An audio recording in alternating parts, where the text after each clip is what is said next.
Tuhan, satu kasih kemurahan kita ada di tempat ini. Dan kita tahu ini lagi long weekend, libur panjang, tapi kita boleh tetap berada dalam rumah Tuhan, memiliki kesempatan berjumpa dengan Tuhan, memuji, menyembah Tuhan. Di dalam lawatannya ada kasih yang luar biasa, di dalam kehadirannya ada berkat yang luar biasa, di dalam jamaahnya ada sukacita yang besar. Haleluya. Mari kita satu hati dalam doa. Terima kasih Tuhan Yesus yang baik. Terima kasih Bapa yang baik. Terima kasih Roh Kudus yang manis. Kami tahu Kau ada di tengah-tengah kami. Jamah kami, urapi kami, lawat setiap kami. Kalaupun ada kuasa yang bukan daripada Engkau Tuhan, Kau mau satukan hati kami. Kami ikat, patahkan, hancurkan di dalam nama Tuhan Yesus. Nama yang ajaib, nama yang berkuasa, nama yang menyelamatkan, nama yang menyembuhkan, nama yang memberkati. Tuhan kami Yesus Kristus. Kami serahkan teman-teman kami Tuhan dalam perjalanan. Tuhan hantar tibakan di tempat ini dengan selamat. Kami hidup bersama-sama, memuji, menyembah, masuk dalam hadirat-Mu, menerima lawatan-Mu, menerima kasih-Mu, menerima jamahan-Mu Tuhan. Terima kasih Tuhan Yesus. Kami percaya ibadah kami, ibadah yang diberkati Tuhan, dilawat Tuhan, berkenan di hadapan-Mu. Terima kasih Tuhan. Dan walaupun saat ini kami mengalami masalah, tantangan, kesukaran, sekalipun kami berjalan dalam lembah kekelaman, sekalipun hidup kami tidak menentu, tapi kami percaya Engkau Allah yang menyertai kami. Engkau Allah kepastian kami. Itu jaminan hidup kami. Engkau yang rela mati untuk setiap kami. Kami pegang erat tangan-Mu Tuhan. Kami mau berjalan bersama-Mu. Haleluya.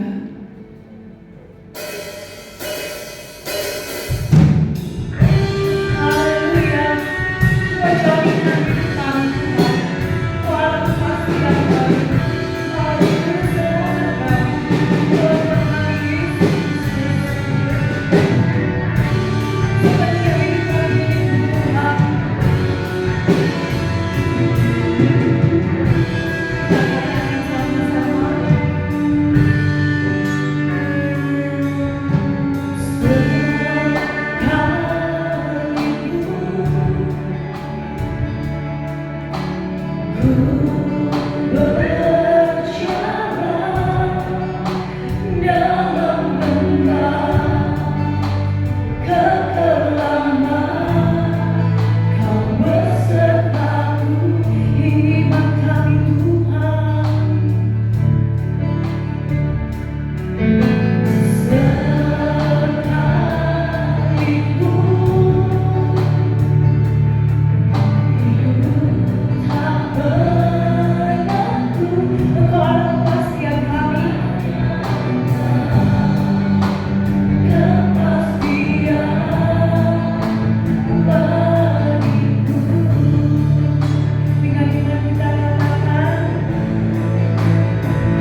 besar dari masalah kami.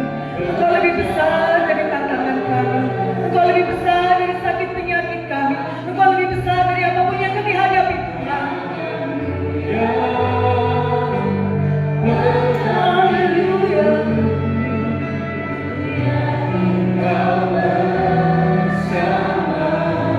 Ini iman kami, Tuhan.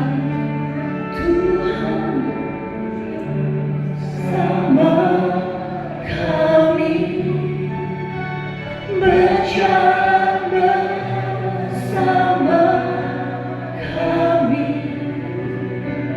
Ku tak takut, ku tak gentar, seharaku bersama kami. Amin, haleluya. Ini pengakuan kami, Tuhan. Ini iman kami. Ini yang kami percaya, Tuhan Yesus. Ini yang kami lakukan. Haleluya. Tanganmu yang pegang hidupku, ku yakin kau bersama.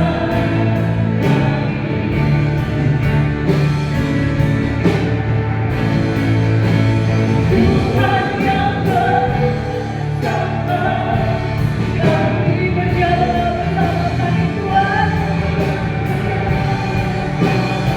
Pegang tangan kami, tuntun kami, Allah Immanuel, Allah yang menyertai kami, Allah yang tidak pernah meninggalkan kami, Tuhan kami, penolong kami, juru selamat kami, Tuhan yang bersama kami. Apapun yang kami hadapi, bersama Engkau, Tuhan, kami keluar menjadi pemenang. Kau menyelamatkan kami, Kau jalan bagi kami. Dalam hidupku, ku yakin Kau bersama kami. Tanganmu yang pegang hidupku,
Engkau Allah yang menyertai kami Tuhan. Engkau Allah yang berjalan bersama kami. Engkau Allah Immanuel bagi setiap kami. Engkau Allah yang menuntun kami. Engkau yang tidak pernah meninggalkan kami. Engkau selalu ada di dalam musim hidup kami. Engkau lah Tuhan kami Yesus Kristus. Haleluya. Tuhan yang bersama kami, berjalan bersama kami. Kita katakan, ini iman kami, ini yang kami percaya, ini yang kami lakukan. Amin. Bersama kami,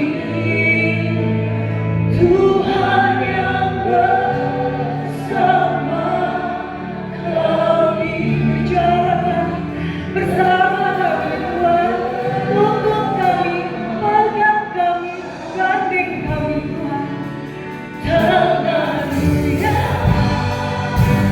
pegang hidup, ku yakin Kau bersama kami.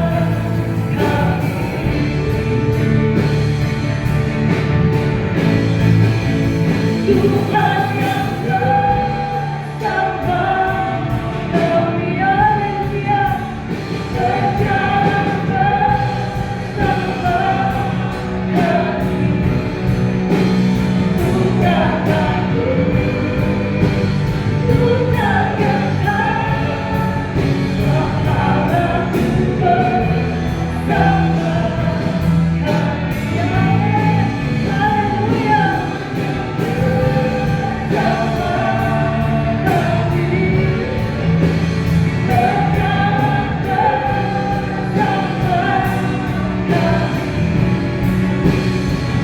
Haleluya, pegang hidup, ku yakin Kau bersama kami. Haleluya, haleluya, pegang hidup, ku yakin Kau bersama kami. Immanuel, haleluya, pegang hidup, ku yakin Kau bersama kami. Tuhan kami Yesus, Allah Immanuel, Allah yang ajaib, Allah yang luar biasa, Allah yang tak pernah meninggalkan kami. Haleluya. Terima kasih buat kehadiran-Mu Tuhan. Terima kasih buat lawatan-Mu Tuhan Yesus. Terima kasih buat jamahan-Mu Roh Kudus. Oh, kami rindu lebih lagi bersorak-sorai bagi nama-Mu yang kudus. Di dalam nama Tuhan Yesus berikan tepuk tangan sorak-sorai bagi Allah yang ajaib, Allah yang senantiasa berikan sukacitanya bagi setiap kita. Apapun yang terjadi, di alas sukacita kita. Haleluya. Lebih lagi berikan tepuk tangan sorak-sorai. Mari terima sukacitanya, sukacita surga, sukacita dari Tuhan kita Yesus Kristus yang memenuhi hidup kita.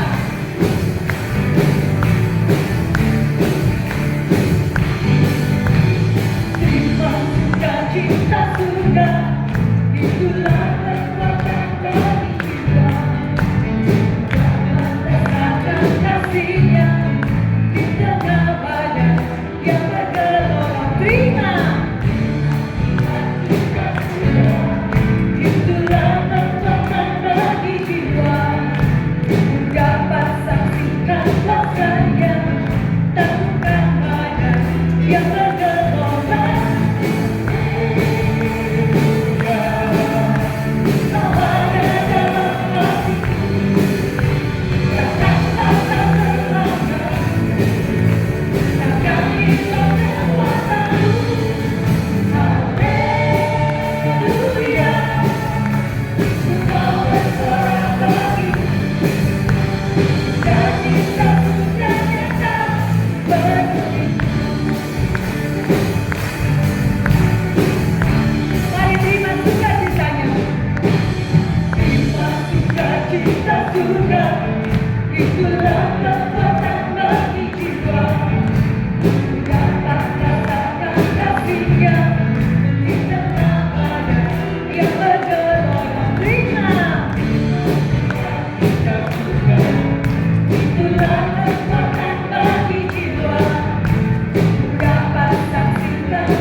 firman Tuhan, kita siapkan hati kita siapkan pikiran kita, dan kita katakan, Tuhan Yesus berfirman-Lah, kami siap mendengar, menerima, dan jadi pelaku-pelaku firman. Pada saat perjamuan yang lalu, saya ingat setelah saya mengucapkan pujian sukacita surga, saya baca, saya diberkati oleh firman Tuhan. Kalau nggak salah di Mazmur 37 ayat 4 dikatakan, bergembiralah, bersukacitalah di dalam Tuhan. Maka Tuhan akan memberikan segala apa yang ada dalam isi hati kita. Haleluya, kita bersukacita karena Tuhan Yesus, Allah yang baik, yang memberikan nyawanya untuk setiap kita, yang menebus kita. Dan Dia Allah jalan keluar, Dia Allah Immanuel, Dia Allah yang memberkati kita, Dia Allah yang membela kita, Dia Allah sukacita kita. Haleluya.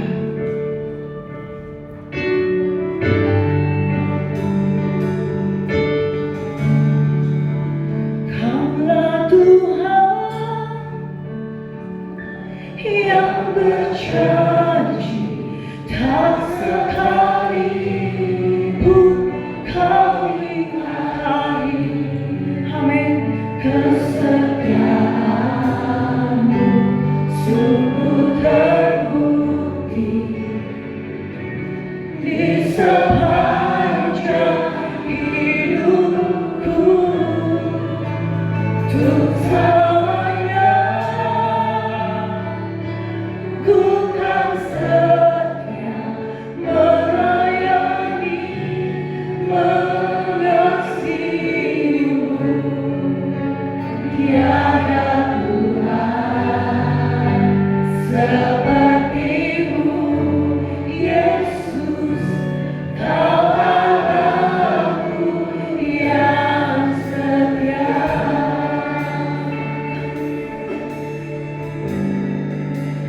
Kaulah Tuhan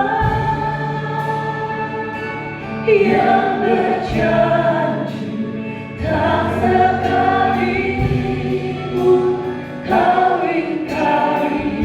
Kau yang setia Tuhan, Kau yang mengasihi kami. Terima kasih Tuhan Yesus. Haleluya. Terus selamanya ku kan setia melayani, mengasihi-Mu. Tiada Tuhan seperti-Mu, Yesus, Kau Allahku yang setia. Coba saja pujikan pujian ini. Sekalipun ku berjalan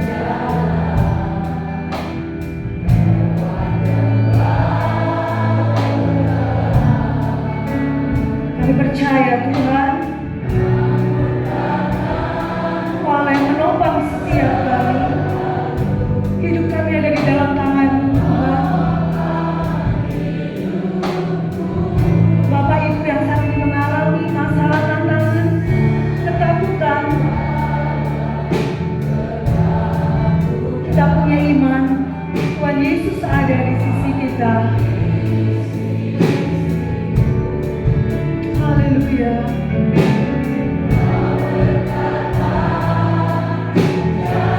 Tolong kemenangan kami Tuhan.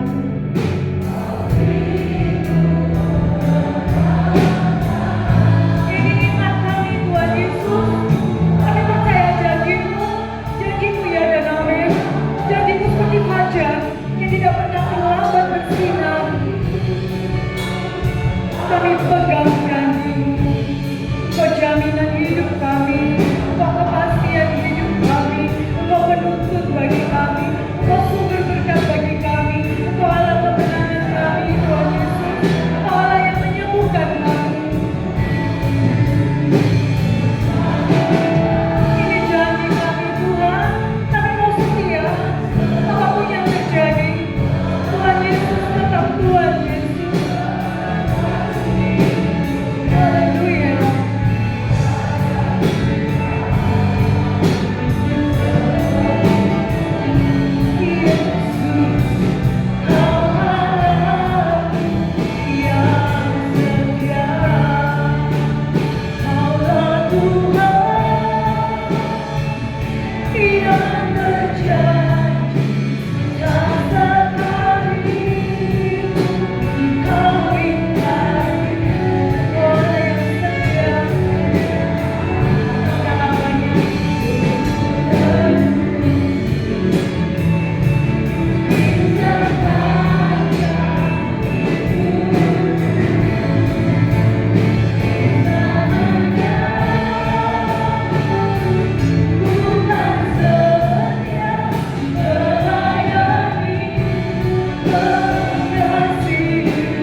ya Tuhan. Amin. Karena itu kami sungguh percaya, bahkan mempercayakan dan menyerahkan seluruh hidup kami ke dalam tangan Tuhan yang setia, yang tidak pernah meninggalkan kami semua. Terima kasih buat kesempatan pagi hari ini. Kami umat-umat Tuhan datang di rumah Tuhan dengan hati penuh syukur dan sukacita. Telah kami persembahkan pujian sorak-sorai kami. Bila setiap pujian yang kami sampaikan boleh menyenangkan hati Tuhan. Engkau hadir di tengah-tengah ibadah kami, bersemayam di atas pujian setiap umat-Mu. Kami hargai, kami hormati kehadiran-Mu. Kami buka hati kami lebih lagi untuk kami akan belajar kebenaran firman Tuhan. Mari urapi setiap kami ya Roh Kudus. Biarlah dengan hati yang lembut, hati yang rendah, kami boleh duduk diam di bawah kaki Tuhan untuk menerima pesan kebenaran firman. Dan firman Tuhan itu boleh tertanam, berakar, bertumbuh, dan berbuah di dalam hidup kami. Sehingga firman Tuhan semakin mengubah hidup kami, bahkan mendewasakan iman rohani setiap kami umat-umat. Roh Kudus, rapi pula hamba-Mu yang terbatas. Taruh pikiran dan perkataan Kristus pada diri hamba-Mu. Bila Tuhan yang berkata-kata melalui menutupin hamba-Mu sampai bersatu bagi setiap kami saat ini, kami umat-umat Tuhan siap untuk menerima. Di dalam nama Tuhan Yesus Kristus, semua yang siap diberkati dengan firman Tuhan bersama kita berkata amin. Silakan duduk kembali oleh saudara. Ya. Shalom, ya, puji Tuhan. Hari ini kita akan kembali sama-sama belajar kebenaran firman Tuhan. Judul kebenaran firman yang akan kita belajar bersama pada hari ini adalah mengalami kebahagiaan. Sekali lagi, mengalami kebahagiaan. Bicara tentang kebahagiaan, semua orang pasti merindukan, mendambakan kebahagiaan terjadi dalam hidupnya. Ya, tidak ada seorang pun yang akan berkata, saya tidak perlu bahagia, saya tidak mau bahagia. Tidak ada. Ya, pasti semua orang mendambakan yang namanya kebahagiaan. Nah, banyak orang berpandangan untuk bisa berbahagia harus memiliki beberapa hal. Ya, ada yang berkata supaya bahagia harus punya uang. Bahkan kalau bisa punya uang yang banyak, kaya raya. Nah, kalau kaya baru bisa bahagia. Kalau nggak punya uang, sulit untuk bahagia. Ada yang lain lagi berkata, kalau mau bahagia harus punya kedudukan, jabatan, ya, kedudukannya harus baik, bahkan mungkin punya kedudukan yang tinggi. Kalau punya jabatan, kedudukan yang tinggi, baru bisa membuat seseorang bahagia. Tapi kalau tidak punya kedudukan tinggi, tidak bisa bahagia. Ya. Ada yang lain lagi berkata, untuk bisa bahagia harus terkenal, punya popularitas. Ya, semakin terkenal, semakin bahagia. Kalau tidak terkenal, tidak dikenal oleh orang di sekitar, tidak bahagia, merasa kurang bahagia. Ada yang lain lagi berkata, untuk bisa berbahagia, kalau punya pasangan yang tampan atau cantik, ya, kalau bisa punya suami yang ganteng, yang tampan, punya istri yang cantik jelita, baru bisa keluarga rumah tangganya bahagia. Kalau enggak bisa bahagia. Ada pandangan-pandangan umum dari sebagian besar orang berkata demikian. Kebahagiaan ditentukan oleh kekayaan, ditentukan oleh jabatan, kedudukan, ditentukan oleh popularitas, ditentukan oleh pasangan yang tampan atau cantik.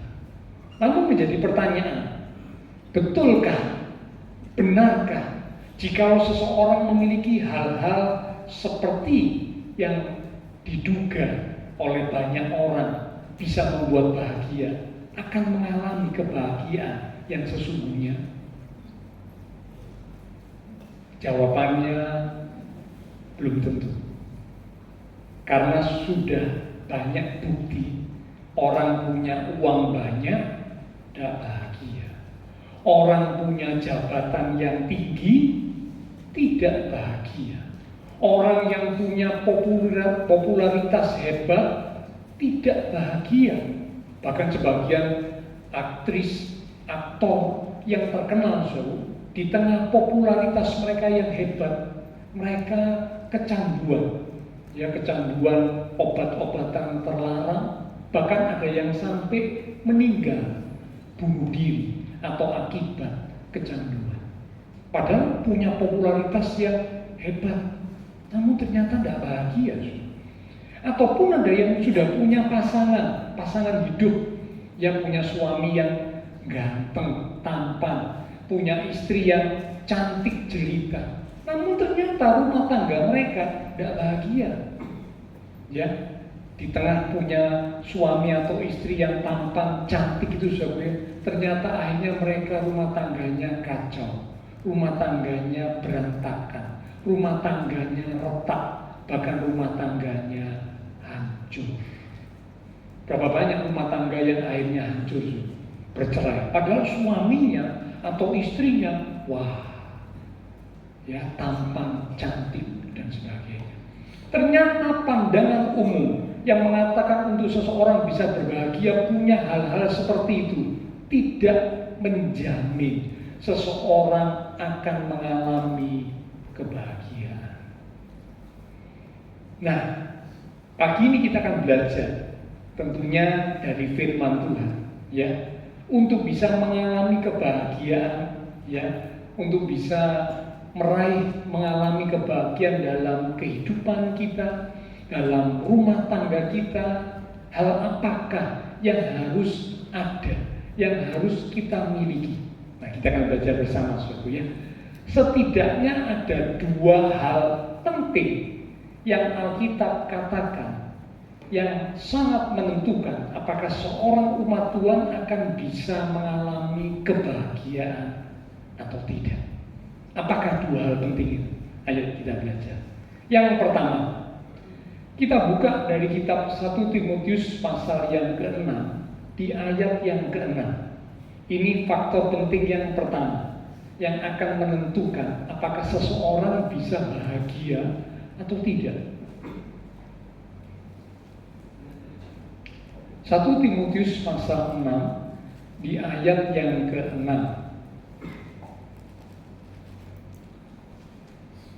Demikian firman Tuhan.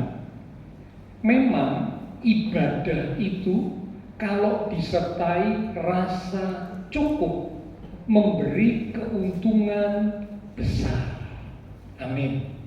Terjemahan yang lain berkata demikian, lebih jelas dalam terjemahan lain. Kesalehan yang disertai rasa cukup. Jadi ibadah itu ditafsirkan, diartikan juga dengan kesalehan. Hidup dalam kesucian, hidup dalam kebenaran, ya.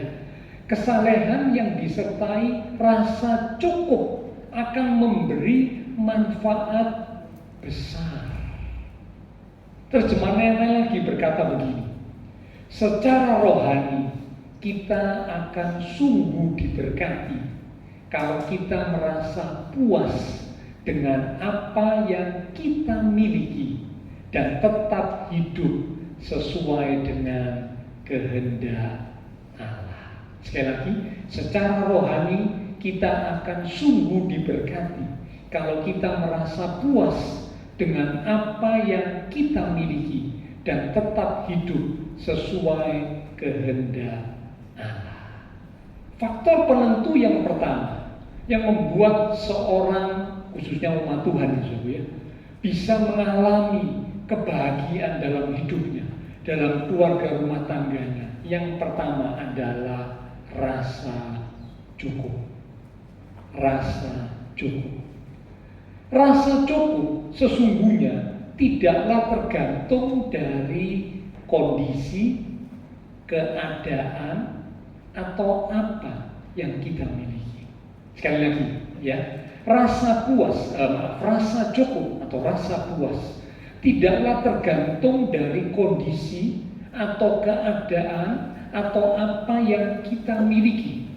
Tetapi rasa cukup dan puas itu tergantung dari kondisi hati kita.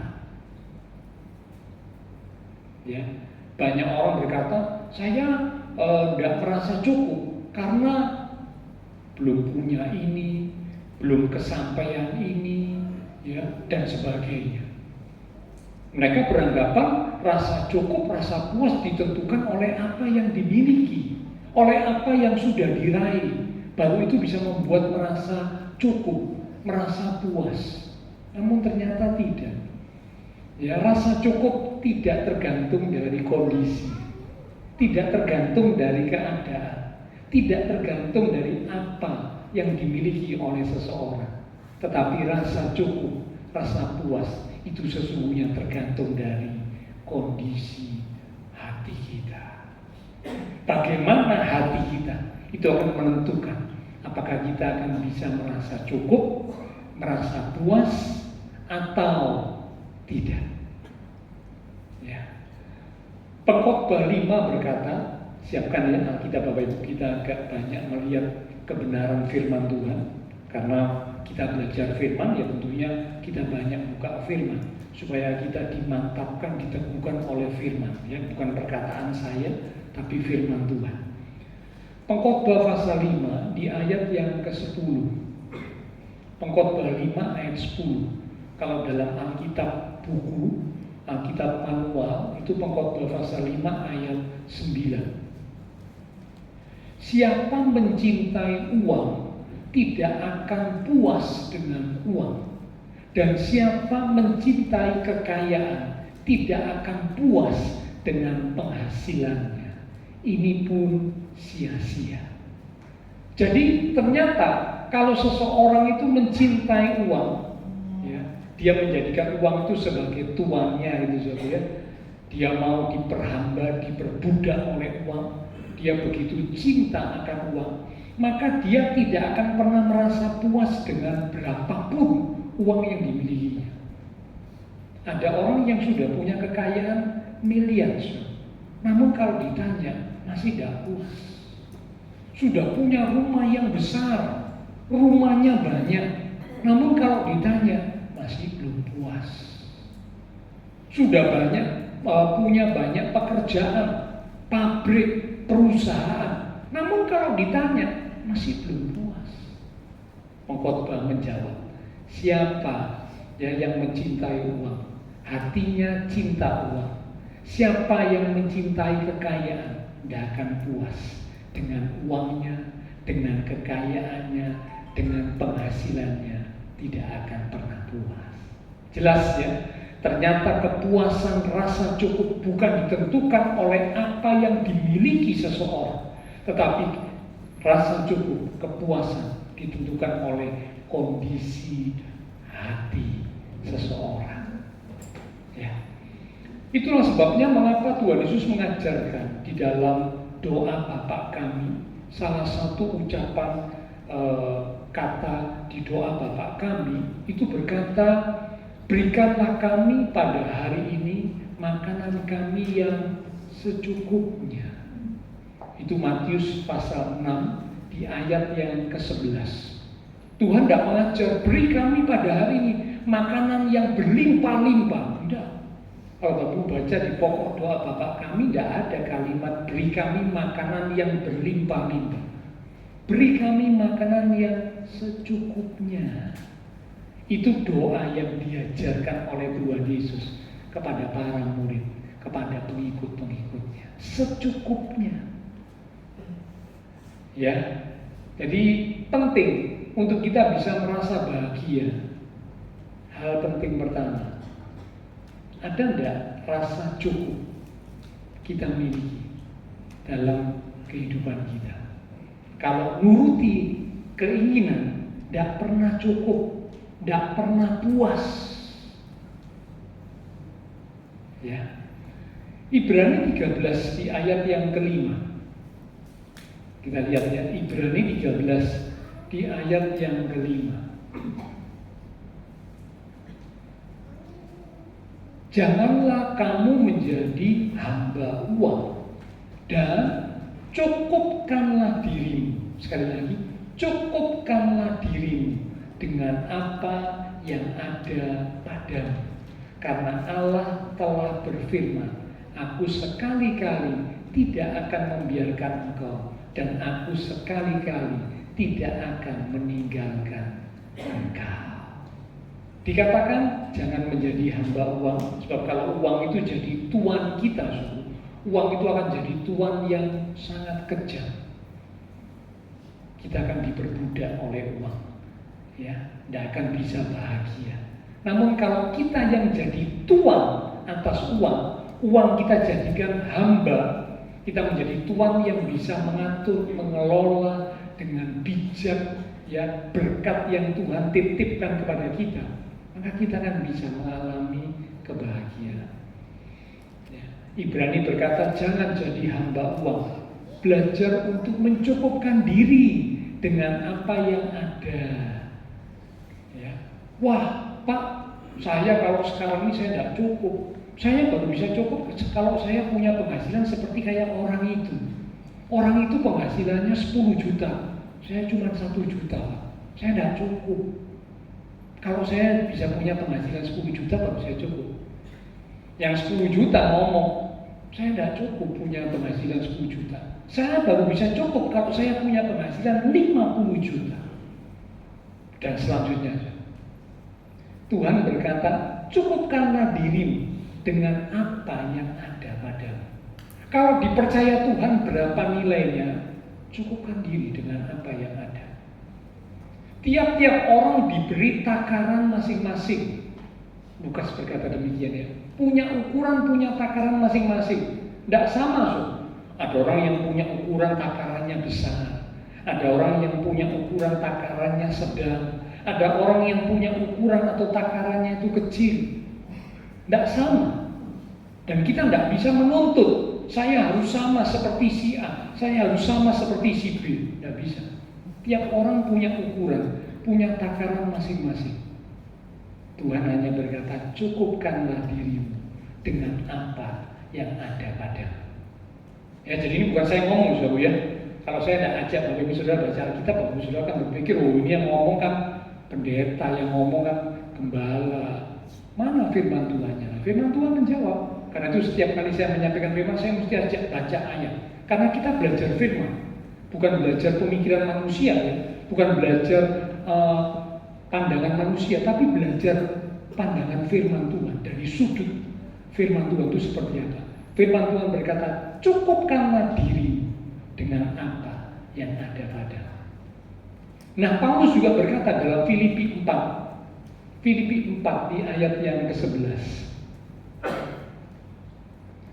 Filipi 4 ayat 11.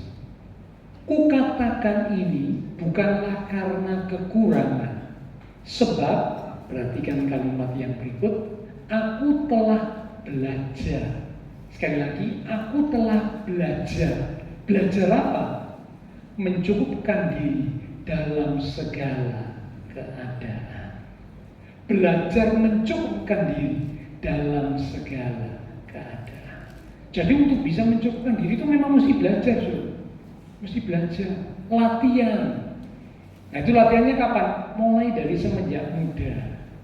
Ya, para orang tua ajari anak-anak gaya hidup yang sederhana. Bukan gaya hidup yang mewah, bukan gaya hidup yang boros. Wah, kalau punya sesuatu harus yang branded, bermerek. Baju tidak bermerek, tidak mau. Sepatu tidak bermerek, tidak mau. Ya, semua harus yang branded, yang bermerek. Kalau tidak bermerek, tidak mau. Ini gaya hidup boros, gaya hidup mewah. Ya, syukur-syukur kalau nanti punya uang yang bisa membeli. Kalau enggak, utang, korupsi, marah kepada Tuhan, marah kepada keadaan, karena merasa keinginannya tidak tercapai. Sekali lagi Tuhan berkata, belajar untuk mencukupkan diri dalam segala keadaan. Minta hikmat Tuhan untuk kita bisa mengelola dengan baik apa yang Tuhan titipkan pada kita. Sehingga kita bisa belajar mencukupkan diri. Ngatur, saudara ya. Kalau memang penghasilannya sekian, ya diatur. Diatur dengan pertolongan dan hikmat Tuhan ya. Diatur, dikelola dengan baik. Ya. Belajar hidup sesuai dengan pendapatan yang ada. Jangan sampai seperti pepatah berkata, lebih besar pasak daripada tiang. Nah, kalau lebih besar pasak daripada tiang, apa yang jadi? Ambruk. Berapa banyak orang ya akhirnya dililit oleh hutang, akhirnya jatuh ke dalam berbagai macam hal yang tidak benar. Karena apa? Tidak bisa mengendalikan keinginan, ya, tidak bisa merasa cukup, tidak belajar mencukupkan diri dengan apa yang ada. Jatuh akhirnya, saudara. Bahkan tidak sedikit yang akhirnya berurusan dengan pihak yang berwajib. Karena apa? Tidak puas, tidak pernah puas. Kurang. Dan kurang. Sekali lagi Alkitab berkata, belajar mencukupkan diri. Jadi kalau Bapak Ibu Saudara ya, ataupun anak-anak muda punya kerinduan, aku ingin pekerjaanku lebih berkembang, boleh. Itu sesuatu yang baik ya. Pasti kita kan ingin ya, kita punya kerinduan, punya sesuatu yang lebih berkembang, yang lebih maju, boleh. Tetapi ketika kita menjalani kehidupan, ya jangan sampai karena kita terobsesi dengan hal yang seperti itu, akhirnya kita melupakan untuk belajar mencukupkan diri dengan apa yang ada. Kalau kita bisa merasa cukup, maka kita pasti akan mampu mengucap syukur. Sekali lagi ya, kalau kita bisa merasa cukup, maka kita pasti akan mampu untuk mengucap syukur. Banyak orang sulit untuk mengucap syukur. Mengapa? Karena mereka merasa tidak cukup. Tidak merasa cukup. Akhirnya sulit untuk mengucap syukur. Ketika mendapat gajian, ketika mendapat sesuatu, alah wong cuma ini, wong cuma segini. Apa artinya? Tidak bisa mengucap syukur. Tuhan yang lain bisa dapat gajian puluhan juta, saya kok cuma segini. Tuhan tidak cinta saya, Tuhan tidak adil. Ya, nah akhirnya tidak bisa mengucap syukur. Hanya orang yang bisa merasa cukup, mereka lah yang mampu untuk mengucap syukur. Dan orang yang bisa mengucap syukur, orang itu berarti sedang mengucapkan berkat untuk dirinya, untuk hidupnya. Sekali lagi ya, orang yang bisa mengucap syukur, orang itu sedang mengucapkan berkat untuk dirinya, untuk hidupnya. Kalau kita bisa mengucap syukur, yang berarti kita bisa mengucap berkat, maka apa yang tidak mungkin bagi kita secara manusia bisa diubah oleh Allah menjadi mungkin karena ucapan syukur kita. Saya ulang satu ya, kalau kita bisa mengucap syukur, yang berarti mengucap berkat, maka apa yang tidak mungkin bagi kita secara manusia bisa diubah oleh Allah menjadi mungkin karena ucapan syukur yang kita ucapkan. Ingat kisah ketika Tuhan memberi makan 5.000 orang lebih, ya, salah satunya ada di Markus pasal yang ke-8. Itu Bapak Ibu bisa baca ya, Matius ada, Markus ada, ya, kisah tentang Tuhan memberi makan 5.000 orang lebih. Bekal yang ada waktu itu cuma sedikit. Ya, para murid sudah kebingungan. Yang satu berkata uang 200 dinar nggak akan cukup memberi makan orang segini banyak. Ya. Yang satu lagi berkata ini cuma ada 5 roti 2 ikan, bekalnya anak kecil. Apa gunanya untuk orang sebanyak ini? Tapi ketika 5 roti 2 ikan itu diserahkan kepada Tuhan, lalu Tuhan Yesus mengucap syukur, Tuhan mengucap berkat untuk 5 roti 2 ikan, ajaib. 5 roti 2 ikan bisa memberi makan 5.000 orang lebih. Karena 5.000 itu laki-laki saja, belum terhitung perempuan dan anak-anak. Bukan hanya bisa memberi makan 5.000 orang lebih, bahkan masih ada sisanya. Luar biasa. Orang yang bisa mengucap syukur, ya, yang berarti mengucap berkat untuk hidupnya. Apa yang tidak mungkin secara pikiran manusia bisa menjadi mungkin karena Allah sanggup mengubahnya. Mari belajar untuk mengucap syukur. Ya, jadi yang pertama, kalau Bapak Ibu Saudara saya mau mengalami kebahagiaan, dimulai dari yang pertama, belajar untuk bisa merasa cukup. Ya, saya juga sedang belajar, Saudara, ya.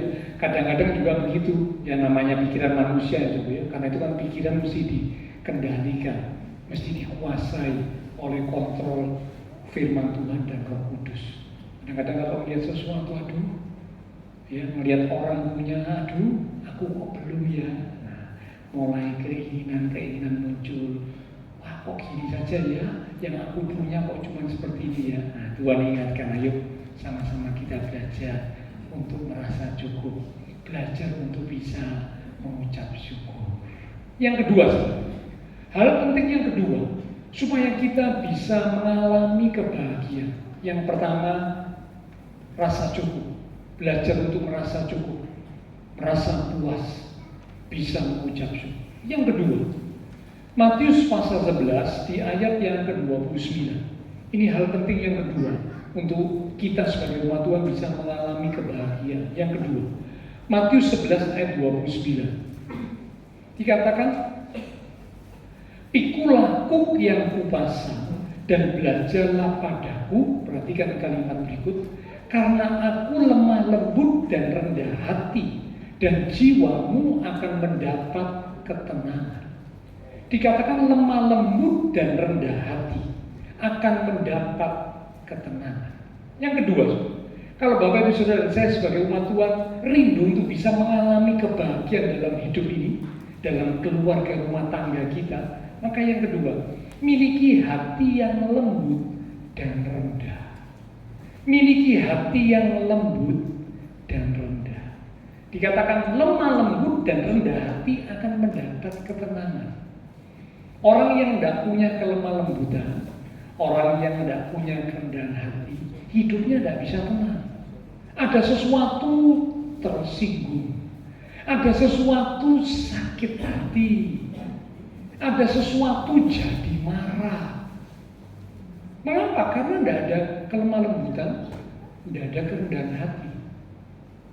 Nah, orang yang seperti ini tidak bisa tenang, hatinya kacau, hatinya grundel, hatinya banyak hal-hal yang tidak benar, dan akhirnya tidak bisa bahagia. Otomatis orang kalau hatinya kacau, masa bisa bahagia? Tidak mungkin. Dipenuhi dengan ini tersinggung, dipenuhi dengan iri, dipenuhi dengan sakit hati dan hal-hal yang lain. Saya berani menjamin tidak bisa bahagia. Pasti. Kalau mau bahagia, lemah lembut, rendah hati. Nah, bicara tentang lemah lembut itu bukanlah sesuatu yang menunjukkan seseorang itu lemah. Bukan. Jadi jangan salah ya, karena ada kata lemah lembut itu kan dari salah satu kata lemah. Maka orang berpikir, wah Pak, kalau lemah lembut itu berarti orang yang lemah. Salah. Orang yang lemah lembut itu bukanlah orang yang lemah. Orang yang lemah lembut itu justru adalah orang yang kuat, karena mampu mengendalikan, mampu menguasai dirinya begitu rupa. Sekali lagi ya, orang yang lemah lembut itu bukan orang yang lemah, tapi orang yang lemah lembut justru itu adalah orang yang kuat. Mengapa? Karena orang yang lemah lembut itu berarti dia mampu mengendalikan, menguasai dirinya begitu rupa. Ini menunjukkan orang yang kuat, dia mampu untuk kontrol, menguasai, mengendalikan dirinya begitu rupa. Ya. Menguasai diri untuk tidak apa? Menguasai diri untuk tidak sombong. Menguasai diri untuk tidak tamak, serakah, rakus. menguasai diri untuk tidak terbawa kemarahan, kebencian. Nah, ini perlu untuk kita bisa menguasai diri, punya hati yang lemah lembut. Kalau enggak bisa menguasai diri, jadi sombong. Enggak bisa menguasai diri, jadi tamak, serakah, cinta akan uang.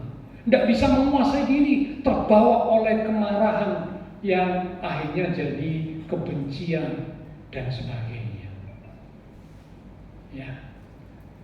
Lemah lembut juga bicara tentang hati yang siap untuk dibentuk, diproses oleh Tuhan dan firman-Nya. Yakobus pasal 1 ayat yang ke-21. Mari kita lihat saudara ya. Yakobus pasal 1 ayat yang ke-21. Sebab itu buanglah segala sesuatu yang kotor dan kejahatan yang begitu banyak itu, dan perhatikan kalimat berikut, terimalah dengan lemah lembut. Sekali lagi, terimalah dengan lemah lembut firman yang tertanam di dalam hatimu, yang berkuasa menyelamatkan jiwa. Lemah lembut bicara tentang hati yang siap untuk dibentuk, hati yang siap untuk diproses oleh Tuhan, oleh firman Tuhan, sehingga siap melakukan kehendak Tuhan.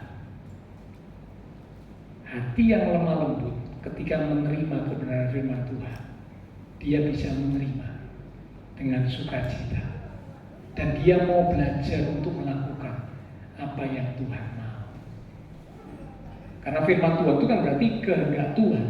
Firman Tuhan datang kepada kita berarti kehendak Tuhan disampaikan buat kita. Nah, orang yang hatinya lemah lembut, dia menerima firman dengan lemah lembut, dia akan siap untuk belajar melakukan apa yang Tuhan mau, apa yang Tuhan kehendaki. Tapi orang yang hatinya gak lemah lembut menolak, berkata apa? Saya gak mau, firman Tuhan itu bukan buat saya, firman Tuhan itu buat si A, firman Tuhan itu buat si B, firman Tuhan itu buat si C. Sebelahnya disenggol, rumahmu mana nih ya, dengerno itu buat kamu. Firman Tuhan bukan buat yang lain saja, firman Tuhan juga buat kita. Secara personal buat saya, termasuk juga buat saya, sama. Saya menyampaikan gini, firman Tuhan juga buat saya. Saya juga sedang belajar, saya juga masih jauh dari sempurna. Karena memang Alkitab berkata tidak ada seorang pun yang sempurna. Kita sedang sama-sama belajar untuk semakin disempurnakan, belajar untuk semakin menuju kepada kesempurnaan. Ya, jadi karena itu mari terima firman Tuhan dengan lemah lembut. Jangan dengan hati yang keras. Kalau dengan hati yang keras, tidak bisa. Akhirnya tidak mau melakukan kehendak Tuhan. Tapi kalau terima firman Tuhan dengan lemah lembut, firman Tuhan mengubah hidup kita. Ya.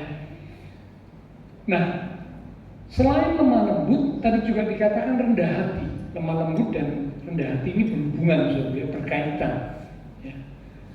Tuhan hadir dalam kehidupan orang-orang yang rendah hati. Sekali lagi, Tuhan hadir dalam kehidupan orang-orang yang rendah hati. Memang Tuhan itu maha hadir, betul. Ya, salah satu karakter Allah kita yang kita sembah dalam Tuhan Yesus itu Allah yang maha hadir, selalu hadir, ada dimanapun, dan dibatasi oleh ruang dan waktu. Betul, Tuhan memang maha hadir, betul. Tetapi kehadiran Tuhan akan semakin nyata di dalam kehidupan orang-orang yang rendah hati. Sekali lagi, kehadiran Tuhan akan semakin nyata dalam kehidupan orang-orang yang rendah hati. Yesaya 57 di ayat yang ke-15. Mari kita akan lihat Yesaya 57 di ayat yang ke-15. Sebab beginilah firman yang maha tinggi dan yang maha mulia, yang bersemayam untuk selamanya dan yang maha kudus namanya. Aku besar ya, ini bicara tentang Tuhan Allah kita. Aku bersemayam di tempat tinggi dan di tempat kudus, tetapi juga bersama-sama orang yang remuk dan rendah hati. Sekali lagi, bersama-sama orang yang remuk dan rendah hati untuk menghidupkan semangat orang-orang yang rendah hati dan untuk menghidupkan hati orang-orang yang remuk. Tuhan nyata kehadirannya dalam kehidupan orang-orang yang rendah hati. Salah satu ayat juga berkata, Tuhan menentang, Tuhan melawan, Tuhan membenci orang yang sombong. Tapi Tuhan mengasihi, Tuhan mengasihani orang yang rendah hati. Nah, orang yang rendah hati dikasihani Tuhan. Tuhan hadir dalam kehidupan orang-orang yang rendah hati. Nah, jadi kalau Tuhan hadir, ya pasti kebahagiaan itu nyata, pasti. Karena sumbernya kebahagiaan, sumbernya damai sejahtera itu datang dari Tuhan. Nah, kalau Tuhan Allah yang Raja Damai itu hadir dalam kehidupan kita, wah pasti kita merasakan kebahagiaan, merasakan sukacita yang luar biasa. Tapi sebaliknya, ya, kalau Tuhan tidak hadir, ya, kehadiran Tuhan tidak nyata dalam kehidupan umat Tuhan, jauh dari kebahagiaan, jauh dari sukacita, jauh. Satu ayat lagi, ayat yang terakhir ya. Mazmur 37 di ayat yang ke-11. Mazmur 37 di ayat yang ke-11. Demikian firman Tuhan. Tetapi orang-orang yang rendah hati akan mewarisi negeri dan bergembira karena kesejahteraan yang berlimpah-limpah. Ya, dikatakan orang yang rendah hati akan mendapat kesejahteraan yang berlimpah-limpah. Ini bicara tentang kebahagiaan, saudara. Mengapa? Karena rendah hati. Tapi kalau sombong, ya, tinggi hati, tidak bisa bahagia, tidak bisa, saudara. Ditentang, dilawan oleh Tuhan. Tuhan tidak suka dengan orang yang sombong. Tapi yang orang yang rendah hati, Tuhan hadir. Bahkan kehadiran Tuhan itu semakin nyata atas orang-orang yang rendah. Ya, jadi inilah dua hal penting. Kalau Bapak Ibu Saudara, saya rindu untuk mengalami kebahagiaan dalam hidup ini. Sekali lagi, kebahagiaan tidak ditentukan oleh apa yang dimiliki seseorang, tidak. Tapi kebahagiaan ditentukan oleh kondisi hati seseorang. Yang pertama, hati yang bisa bersyukur ketika umat Tuhan belajar mencukupkan diri. Kalau bisa belajar mencukupkan diri, maka hatinya limpah dengan ucapan syukur. Kebahagiaan terjadi. Yang kedua, ya, hati yang lemah lembut dan rendah. Lemah lembut untuk menerima kebenaran firman, siap untuk dibentuk, diproses, diubah sesuai dengan apa yang Tuhan mau. Ya, rendah hati, kesanalah berkat Tuhan, kesejahteraan akan melimpah atas orang yang rendah hati. Mari sama-sama kita belajar. Ya, kalau Bapak Saudara, saya rindu untuk mengalami kebahagiaan. Dua hal penting yang kita sudah belajar bersama pagi hari ini. Mari kita belajar untuk sama-sama mulai, ya, muncul, mulai bertumbuh, ya, mulai semakin nyata dalam kehidupan kita. Sehingga sedikit demi sedikit mulai kita akan merasakan kebahagiaan yang Tuhan janjikan buat umat-umatnya. Mari kita akan datang kepada Tuhan, kita responi firman Tuhan yang kita sudah terima bersama. Silakan Tuhan mimbar kembali maju ke depan. Lebih dari yang telah ku pinta, lebih dari yang telah ku pikirkan, semuanya Engkau sediakan dalam hidupku. Tidak dapat aku mengukurnya, tidak dapat aku mengukurnya, atau dapat aku menghitungnya.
Firman Tuhan datang kepada setiap kami, mengajarkan, menasehati setiap kami sebagai umat Tuhan. Kalau kami rindu untuk mengalami kebahagiaan dalam kehidupan, kebahagiaan dalam keluarga rumah tangga kami, maka ada dua hal penting yang Tuhan sampaikan buat kami, yang harus ada dalam hati kami.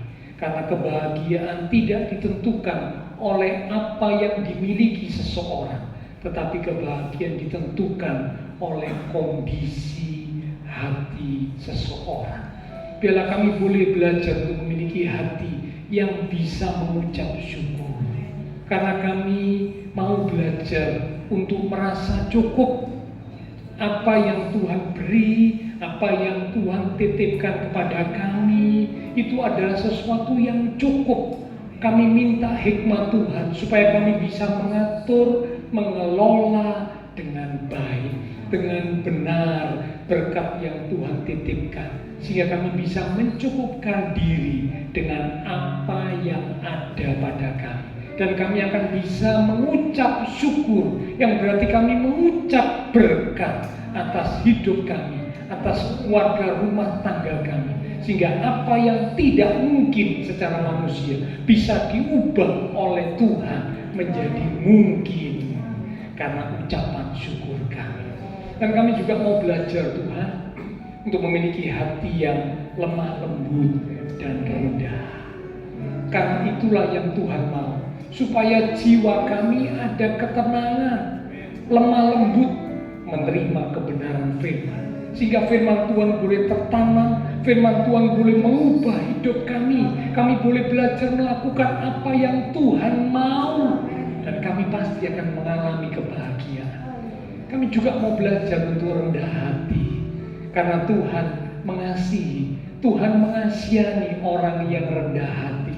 Bahkan Tuhan hadir, Tuhan nyata kehadirannya dalam hati orang-orang yang rendah hati. Kesejahteraan yang berlimpah akan mengalir dalam kehidupan orang-orang yang rendah hati. Hamba terbatas untuk berkata dan menjelaskan. Roh Kudus, Engkau yang akan terus berkata-kata, mengingatkan firman kebenaran yang sudah kami terima, sehingga sungguh kami umat-umat Tuhan boleh bertumbuh dan belajar sama-sama Tuhan, sehingga kami boleh mengalami kebahagiaan dalam kehidupan kami, dalam keluarga rumah tangga kami, dalam pekerjaan kami, karena kami belajar melakukan kehendak Tuhan. Terima kasih Tuhan. Hamba berdoa untuk setiap umat-umat Tuhan, diberkati iman rohani, diberkati keluarga rumah tangga, diberkati usaha pekerjaan, diberkati studi sekolah, diberkati kesehatan kami, bahkan diberkati masa depan kami. Engkau berjanji menyediakan masa depan yang indah penuh dengan pengharapan. Kami pegang, kami percaya akan janji-Mu ya Tuhan. Terima kasih Tuhan Yesus. Terima kasih semua yang sudah melayani, persembahan yang dipersembahkan, apapun yang dilakukan setiap umat-Mu, karena mengasihi Engkau, Allah sumber segala berkat akan memberkati kembali dan memakai hidup kami untuk kami boleh lebih lagi memuliakan Tuhan. Kami berdoa pula memberkati bangsa negara kami Indonesia, pemimpin-pemimpin bangsa kami, kota kami Surabaya, bahkan juga tetangga lingkungan sekitar gereja Tuhan. Memberkati setiap jemaat-jemaat Tuhan yang berulang tahun sepanjang minggu ini, dengan pertambahan usia yang Tuhan beri, membawa kami semakin dekat Tuhan, semakin cinta Tuhan, semakin sungguh-sungguh di dalam Tuhan. Hamba berdoa pula buat jemaat-jemaat Tuhan yang tidak bisa hadir di dalam ibadah pada pagi ini Tuhan. Engkau menilik melawat setiap mereka.